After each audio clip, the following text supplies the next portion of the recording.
യോസഫ് ജീവനോടിരിക്കുന്നു. അവൻ മിസ്രയീം ദേശത്തിനൊക്കെയും അധിപതിയായിരിക്കുന്നു എന്നവർ യാക്കോബിനോട് പറഞ്ഞു. അത് കേട്ട യാക്കോബ് സ്തംഭിച്ചുപോയി. തന്നെ കയറ്റിക്കൊണ്ടുപോകുവാൻ യോസഫ് അയച്ച രഥങ്ങളെ കണ്ടപ്പോൾ യാക്കോബിന് വീണ്ടും ചൈതന്യം വന്നു. ദൈവം തൻ്റെ ജനത്തിൻ്റെ സ്ഥിതി മാറ്റുമ്പോൾ യാക്കോബ് സന്തോഷിക്കുകയും ഇസ്രായേൽ ആനന്ദിക്കുകയും ചെയ്യും. പ്രിയപ്പെട്ടവരെ, ദൈവം നിങ്ങൾക്ക് ഒരു സന്തോഷം മറച്ചു വച്ചിട്ടുണ്ട്. നാം പോകുന്നത് നിത്യതയിലേക്കാണ്. നാം പോകുന്നത് ഉയരങ്ങളിലേക്കാണ്. യേശു കർത്താവ് നഥനയേലിനോട് പറഞ്ഞു, നീ ഇതിലും വലുത് കാണും.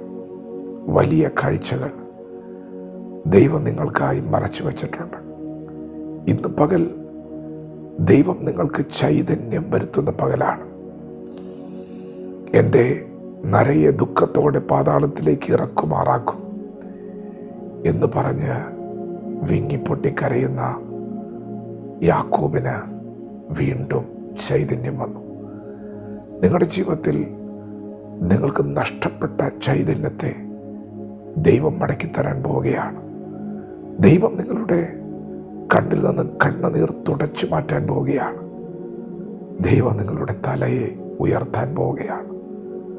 നീണ്ട 13 വർഷക്കാലം തൻ്റെ മകനായ യോസഫ് നഷ്ടപ്പെട്ടതിൻ്റെ വേദനയിൽ യാക്കോബ് കരയുകയാണ്. അതിദുഃഖത്തോടെ വർഷങ്ങൾ തള്ളി നീക്കി. എന്നാൽ പ്രിയപ്പെട്ടവരെ, എത്ര വലിയ പ്രതികൂലങ്ങൾ ജീവിതത്തിൽ ആഞ്ഞടിച്ചാലും നിങ്ങളുടെ വാഗ്ദത്തം മരിക്കുകയില്ല.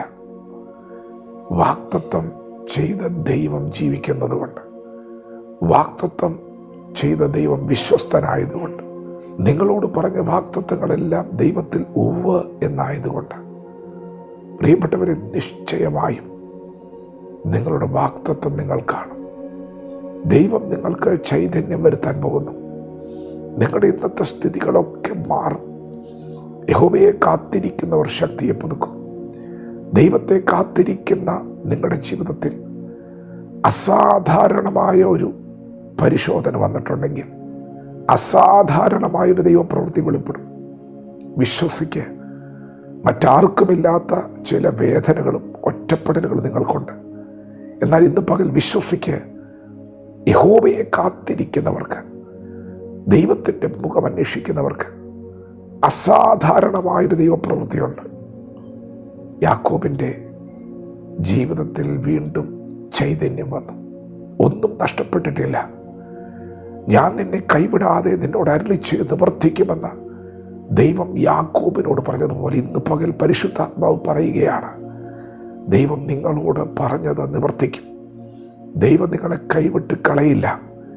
എത്ര വലിയ തിരകൾ പടകിനോട് ആഞ്ഞടിക്കുന്നത് പോലെ നിങ്ങളുടെ ജീവിതത്തോട് ആഞ്ഞടിച്ചാലും നിങ്ങൾ ഒരിക്കലും അവസാനിക്കുകയില്ല.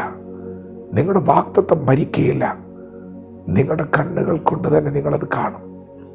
എന്തെങ്കിലും കേൾക്കുക മാത്രമല്ല, നിങ്ങൾക്ക് ചൈതന്യം വരുത്തുവാൻ ദൈവം നിങ്ങൾക്ക് മുൻപിൽ ചിലത് ഒരുക്കി വച്ചിട്ടുണ്ട്. നിങ്ങളുടെ കണ്ണുകൾ കൊണ്ട് നിങ്ങളത് കാണാൻ പോവുകയാണ്. നിങ്ങളതിലേക്ക് പ്രവേശിക്കാൻ പോവുകയാണ്. പ്രിയപ്പെട്ടവർ, ദൈവം തൻ്റെ ജനത്തിൻ്റെ സ്ഥിതി മാറ്റുന്നവനാണ്. വചനത്തോട് പ്രതികരിക്കാം. ദൈവം നമ്മെ ഓരോരുത്തരും ഈ പകൽ അനുഗ്രഹിക്കുമാറാകട്ടെ. ആമേൻ.